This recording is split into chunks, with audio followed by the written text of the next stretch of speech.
Welcome to Roald Kala Facilitation. I am Roald, and today I want to talk about cutting corners. Why? Well, one of the main reasons I think psychedelics are important is because they can help us navigate the reality we exist in within its full context, in its truth. Ideally, they're used in a way that they help us navigate our lives. And I believe it's my job as a facilitator to help you not just with the psychedelic experience, but also the psychological reality of the day-to-day world we inhabit. And this conversation about cutting corners runs into a few interesting topics that have helped me live a more fulfilling life. It opens up a conversation about truth, honesty, and how these can negatively affect our lives, while at the same time they're some of the most important qualities to pursue. I recently saw a video where someone was talking about how cutting corners never did any good for them and how it's never a good idea. It was some motivational speaker type of video.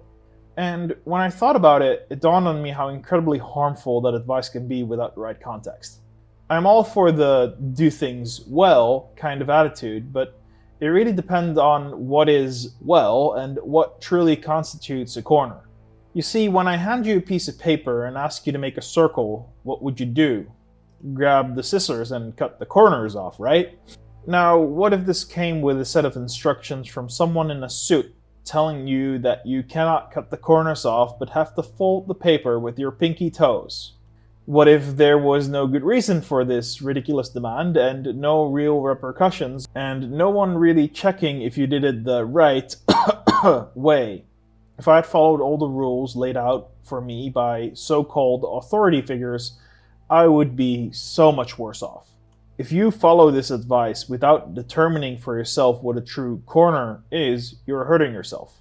There are simply too many systems in our world that will put arbitrary lines in the sand in order to gain more power and control for themselves.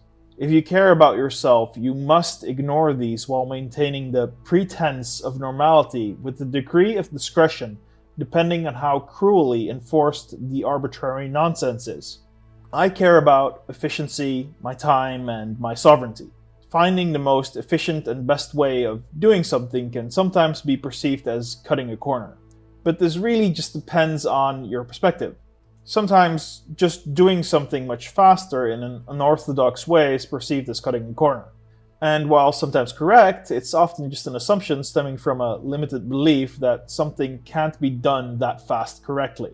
For example, while regular therapeutic methods can often take decades to make progress when dealing with trauma, properly integrating psychedelics into that healing journey often creates massive breakthroughs that would otherwise take years, if not decades, to facilitate with more regular treatment. It's not cutting a corner, it's simply more effective when done right. Psychedelics are able to manifest the subconscious and create an experience with the context that allows them to heal. It's simply a more effective tool. Deciding not to use it is akin to walking everywhere when you have a car. I do want to state that talk-style therapy is still a super important part of the process with or without psychedelics. Especially with psychedelics, it's important to have the reliable support necessary to help translate and contextualize experiences so extremely far outside of the way we normally perceive and experience life. These experiences do come with a lot of confusing elements that require experienced help in order to navigate. We're taking a quick break for a blatant personal ad. I am now offering online psychedelic guidance and integration packages. So, whether you're a first-timer or an experienced explorer, need help preparing and planning for your first experience, or support integrating a really difficult one, you can get my assistance at any stage of your psychedelic path. You can find the information you need for this in the description of this video. There is another example that's interesting to discuss. You know how some people stay away from psychedelics completely in their search for God, inquiry, and realization? They often think it's a type of corner cutting. I've observed that this attitude often stems from some type of questionable belief. The theme of moral righteousness is a common one in this context. It can result in ideas that naturally obtaining these states is the only correct way of doing it, and that taking a substance is somehow immoral or wrong. Or that obtaining these states naturally is the superior way. You can see how these attitudes can often be very egoically motivated. There's also a common theme of submissiveness at play with people who believe that something has to be hard in order to be valuable. And while I do empathize with these perspectives, I largely see them as walking everywhere when you have a car type situations and mentality. I don't even question if it's possible to truly attain psychedelic states completely sober. You see, I managed to enter a DMT type realm once using a very complicated and high discipline meditation technique completely sober. So, yes, attaining these states of being is possible while sober, but comes with an extreme amount of downsides. The state I entered specifically required me to stop judging anything and everything I was perceiving completely, which made it really hard to stay in that state. You see, while meditating, I suddenly saw an infinite wall of eyes. It then focused in on one eye, and I traveled through the eye. On the other side, I entered the DMT realm with repeating Godhead faces. If you Google DMT faces, it was almost exact to the top left image. I heard a booming, deep male voice in a language I did not understand speak to me. Very quickly, I started to try and make sense of what I was perceiving, and as soon as I did, I was immediately kicked out and back to my normal sober state of being. Not only is this extremely hard to replicate, but if this was my only experience of the transcendent, it would be highly confusing and uninformative. It's such a high bar to set for yourself, and the requirements for time investment in developing these skills in order to try and attain these states naturally just makes it nearly impossible for most of us. The beauty of psychedelics is that they allow us to have these experiences while also living regular lives in modern society. We don't have to become completely ascetic monks in order to pursue the experience of unity with God. I won't argue with the fact that pursuing the attainment of these states without substances helps you develop and nourish skills and qualities that are extremely valuable and even integral to the psychedelic experience itself and living a life in harmony with God. But it's not the only way to develop those qualities. Greetings, human. I'm a divine psychedelic entity, and it is imperative to the great plan that you like, subscribe, and comment below. Shoot! Can't you see I'm trying to keep things grounded in here, damn it? I don't need any more psychedelics told me to do whatever shenanigans in here. Bro, I'm just trying to help, bro. I know, and I appreciate it, but I got this. Simply put, liking, subscribing, and commenting your thoughts below helps me out. Thank you. The great plan! Seriously, bro? The end goal of not cutting corners is not sacrificing the quality of the end result. But too often we allow misconceptions about what a corner is to prevent us from taking the action that will result in the highest quality of outcome for ourselves. This notion often gets mixed with the idea that lying is cutting a corner, or that these behaviors are bad regardless of the context they find themselves in. Yes, I think there are perfectly moral contexts to lie in, perhaps even so far as to say it's our responsibility to do so. This is something worth talking about, and one of the main reasons I wanted to make this video. You see, I care deeply about the truth, finding it, and living in accordance with it. Unfortunately, we don't live in a society where the truth is deeply appreciated. Nor do we have a high enough saturation of trustworthy people that we can share sensitive information directly. And depending on how judgmental the crowd is, almost anything can be considered sensitive information. The saying, "don't throw your pearls to the swine," comes to mind, as well as "keep your own counsel," or "learn when to shut up." I consider it very important for any individual to create a space in their life where they're able to be 100% transparent and truthful, at least with themselves. And I'd not enter a partnership with someone I wouldn't be able to do this with, nor would I develop deep friendships where I am unable to be myself. There is a real risk that if you do not create this mental boundary and space in your life, that you may start to buy into the delusions of society at large, more and more, until there is almost nothing left of your own personal authentic essence. With all this, I'm not saying to lie in any harmful way. I'm saying, outside of asceticism, it's almost impossible to live in modern society while being completely truthful. It will likely leave you penniless and on the streets. It's as simple as the most common interaction where you walk into the office and someone asks you how you are, and you say good, even though you're having the worst day of your year.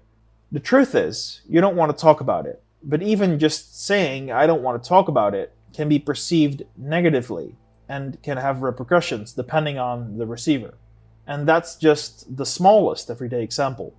Let's explore this a little deeper with an example scenario of developer jobs. Specifically, imagine that there is a landscape of molten lava, where in the middle is a small area where job success is achieved by simply reaching this point on the map. Every person who wants to get a job spawns on a random location on this map. You can only spawn if you have the skills to perform the job, excluding any moral wrongdoing from this scenario. Let's just say that from 97% of spawn locations, it is simply impossible to get to the job location without touching the lava. Whether that's because you're surrounded by it or literally spawned right in it doesn't matter. You cannot make it to your job. There is, however, a small chance that you have a simple and easy path to your job, and that you don't have to jump through any hoops.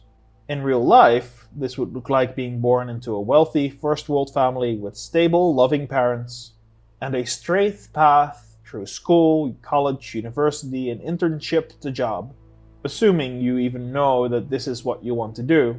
And on top of that, there was nothing that happened during that process to derail you where you'd have any questionable job gap. Congrats! Or you got the job because your dad owned the company. Nepotism, yay! Then, there is a slightly higher percentage of people who technically have to touch the lava, but don't have to go through too much lava. This can be represented by a job gap, for example. In the current extremely competitive tech environment, with all the layoffs, etc., you won't even get past the automatic applicant tracking AI system, and no one will even look at your resume. The way I see it, trying not to lie and trying to get a good job is like trying to traverse this landscape without a lava-proof suit that, for the sake of this example, is handed to everyone when they spawn. Most, if not all people involved in the hiring process will judge you for the most obscenely stupid reasons, no matter how good your work is. They won't even look at your resume if it's not even close to the top 5%, and you have a 90% plus chance that it won't pass the AI robot. I look at most of the world, and the reality that I see is that there isn't a lot of compassion for anything that doesn't fit in the box exactly. The systems are mostly extremely flawed, and if you don't play by their rules, you don't get to play at all. I'm willing to bet that if everyone was suddenly 100% truthful, this entire shit show would just crumble and fall almost overnight, preceded by the rapid construction of a truthful system that in the long run would be wildly more successful. Lying is simply built into that system, and into most human interactions within larger societal structures. I don't walk into the jungle with slippers expecting my feet not to get dirty and injured. I'd prefer not to go into the jungle at all if I don't have my proper boots. But I have proper boots. And as long as you don't hurt anyone along the way, you're not doing anything morally wrong. Otherwise, 99.99% of people engaging in modern society are morally wrong. I don't see any of this as cutting corners. I see it as simply using the right tools to be able to survive in a specific environment. We'd all do better in life if we all looked at the environment we're entering into and shaped our boundaries and behaviors accordingly. Always stay aware of the fact you are lying and why you are lying. Because one of the downsides of lying is that you might begin to believe your own lies over time. Keeping this in mind also helps us recognize opportunities to advocate for a more truth-friendly environment, as ultimately creating an environment that's friendly and appreciative of truth is an extremely beneficial thing for society. Look for places and people where you can lie less, and put yourself in scenarios and environments where you have to lie the least. Having more power and autonomy helps because when you're less dependent on other people, you don't have to be in their good graces. And if you have the option to create your own environment, it's a good idea to make it as friendly to the truth as possible. I'm attempting to do this with my facilitation business. You have to keep in mind that you are going to be living in that environment, especially when it's your own business. You want to make sure that it's an environment that works for you. I'm a sensitive giant. I just feel the constant ick whenever I lie or am in an environment where it's necessary to do so. It's a big reason as to why I have a strong dislike working for companies. I've always known that I had to set out and do my own thing because I would never be happy in any regular job setting. And a big part of why I chose psychedelic facilitation as my life's work is because it's an environment in which truth is extremely sacred. And because of that, it's an area in my life where I'm especially unwilling to lie, as it would compromise the integrity of an environment that I'm attempting to build for myself. But also in this case, I don't have to convince a robot that my resume is worth looking at. I only have to make people feel confident that I am able to guide them through their psychedelic experiences, and the integration process associated with that. I'm not going to lie and tell you that I have some degree that I don't have, or that I've been facilitating longer than I have been. It's not as easy as saying, oh yeah, I have these certifications from here and there, and explaining it is a little more convoluted this way. The truth is, I am still pursuing these certifications, but simply do not have the resources and time to acquire them at this moment. I have the ability, and verified with multiple practicing shamans and my own therapist, as well as some other therapists I consulted with, that I have the ability to practice without harming someone, and should get started. Granted, of course, that if there are signs of more serious mental issues, I should likely consult or redirect them to a better resource. And of course, if I know there is something you're bringing up and I feel I don't quite know how to help you or which questions to ask, I'll just tell you. Any good practicing therapist would do the same, and I don't believe there is a single therapist that is able to handle every patient. The psyche is simply too broad of a subject for that. I'm not trying to turn this video into a justifying why I can be a good psychedelic facilitator ramble on my passion for psychology, philosophy, and how I was misdiagnosed with autism while I had Lyme's disease for 6 years without knowing it and lived in a healthcare system for a long time, where I grew up with so many psychologists and even lived with one and went on to dating them as an adult too. How my history with weight loss and life coaching colored my path and led me this way. My life has been fucking weird, and I don't want to waste your time with the details. So by the time I have some certificates, I will likely simply tell you that I have them with the right number of years of experience. It's just too convenient not to. But until then, building this channel and other means of creating trust with potential clients is going to be essential. After all, no matter what kind of certification I get, this is an unregulated industry, and I cannot get clients through insurance or have them finance it in any way. I have to build a reputation and client base regardless. And certainly in this type of field, I'm more in favor of the show don't tell kind of proof. After all, there's no college degree or certification in the world that can truly be relied upon to guarantee the quality of a professional. I've met too many therapists that are simply trying to diagnose you so they can give you some pills and get a commission from Big Pharma. Or worse.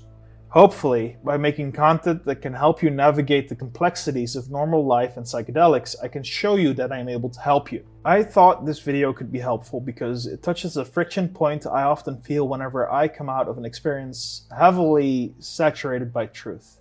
The contrast going back into environments not saturated by truth can cause a lot of confusion and make us feel like we're doing something wrong, but really we are not. So, all this to say, don't never cut corners and don't never lie. But when you do, be very aware of why and what the side effects are. If there is any place to never cut corners and lie, it's in the process of making a coherent decision. Discernment is your ally, and when all else fails and you literally don't know what to do, Trust your intuition and take care of yourself. Because likely, when you're unable to come to a clear decision and are unable to think clearly, you're overwhelmed and need to take some personal space. If there is any time to prioritize yourself over others, it is that moment. And that's how to apply the correct context and discernment to cutting corners. Thanks for watching the entire video. Greetings, human. I'm a divine psychedelic entity, and it is imperative to the great plan that you like, subscribe, and comment below. Also, watch some more of these videos. This again? Shoo! Don't do it because he told you to. Do it if you feel like it.